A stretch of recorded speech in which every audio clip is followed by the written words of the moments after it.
Well, it's martini time again, and I hope you're having a great day. It's a beautiful May day here in Blackstone, Virginia, and I live a very simple life here, not unlike that of a monastic in a monastery, except here I go to Walmart. But it's a place where choices are few. But since the mundane life is also a rich life, and there are Zen moments waiting everywhere. A Zen moment is always going to be a surprise. Like, was it this morning or yesterday morning? I came down and used the toilet and went back later to sit down and do some business and sat into the bowl. Now, that was a Zen moment because, see, I've been trained to put the toilet seat down. I even put it down in public toilets. I don't miss it. And so one time I forgot to put it down. And it was I who sat in the toilet. That's a Zen moment. The other one was I always have, I get to act out Indiana Jones here when my wife gives me a shopping list to get something at Walmart. And it's my treasure map. And the Holy Grail is to come back with the right items. And not come back saying, I couldn't find it, or I got this, and she'll say, that's the wrong one, or I can't use that, or did you look so-and-so, you know. So the Holy Grail is to go to Walmart, fulfill the list, and come back with the goods. And not like the little fairy tale of the boy who went to buy a cow and came back with magic beans. So today I had to get some bags of salad. I had to get Asian salad, some kind of, I forgot the name of it, and American salad. And I told her, I said, please be specific. You know, please have clear and distinct ideas.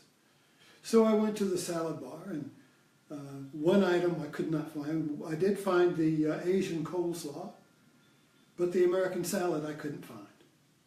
So the minister came by, local minister, hello, shake his hand, and I laughed about my quest for the Holy Grail. And I said, you know, I always feel, I always fault myself when I can't find something because I believe I should, if I can't find it, it's because I didn't look hard enough. I should have looked harder, you see. And he laughed, you know. I didn't tell him I was talking about God. So anyway, I couldn't find the American salad. So I grabbed some other stuff and came home. And this was for a special friend who couldn't eat any cabbage. So I brought one home with cut up cabbage in it. So she said, well, I can't use this. I need the American salad. I said, well, what's the American salad? Oh, well, that's just plain, you know, just lettuce. You weren't specific. You didn't have clear and distinct ideas, you see. I was looking for a bag with American salad on it. So the point is that if there's, with me anyway, if there's any ambiguity, the slightest bit of ambiguity, you see, that will be a Grand Canyon of grief. That will be a cave entrance of confusion. That will be a cliffhanger of indecision and oscillation. What should I do? What should I do? And I didn't have my phone with me. So that compounded the situation, you see. So anyway, having failed in my quest for the Holy Grail, I took the list. Now that I knew what the American salad was, and I went back and got the bag with just lettuce in it, and came on back. Much the wiser. So it's these little adventures that you have when your life is very boring and mundane that you can find great truth in. You don't need to have big dramatic adventures. It's the little ones that contain the best juice, you see, because they're not life and death. They're subtle. They're small. But within these small little grains of sand, you can see the whole ocean, you see. Because the whole is always in the small. Every part contains the whole. Just like every cell contains the DNA of the whole organism. So you can clone a whole organism if you have just one piece of it. So life is like that. Life is whole, and every piece contains the whole.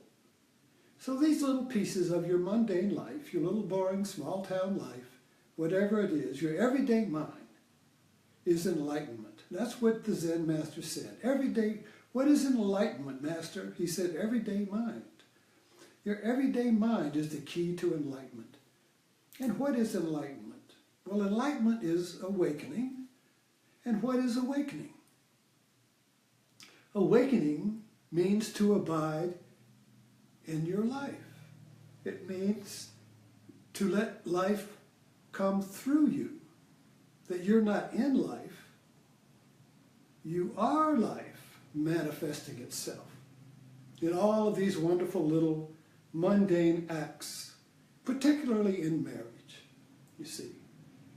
So if you approach your Zen moments where there's consternation or aggravation or screw-ups or why didn't I do that or I should have done this, all these little Zen moments, you see, contain great wisdom for you. Because these are the little gateless gates. These are the Dharma gates that when you penetrate, it opens up your life. It opens up your life to humor.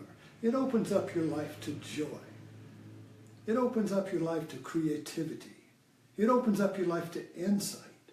And that's a Zen moment. A Zen moment is just insight.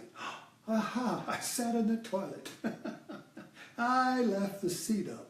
I can't blame it on anybody. There's nobody to blame but me. I'm responsible. I'm responsible for my life. I'm responsible for all the pain I feel, all the aggregation, all of it. I create it. I'm the author. I did it. I'm responsible. It's that kind of insight and understanding that liberates you from the blaming of others and your conditions and even yourself, you see, for your failures, for not looking hard enough, you see. It's not that you didn't look hard enough for God, it's that you didn't look correctly. You didn't look wisely, you see. You looked unwisely. So, anyway, thanks for dropping in. Next thing you go to Walmart, next time you go to Walmart with a shopping list, think of me. Think of Indiana Jones. This is a great treasure hunt. We're all looking for the Holy Grail.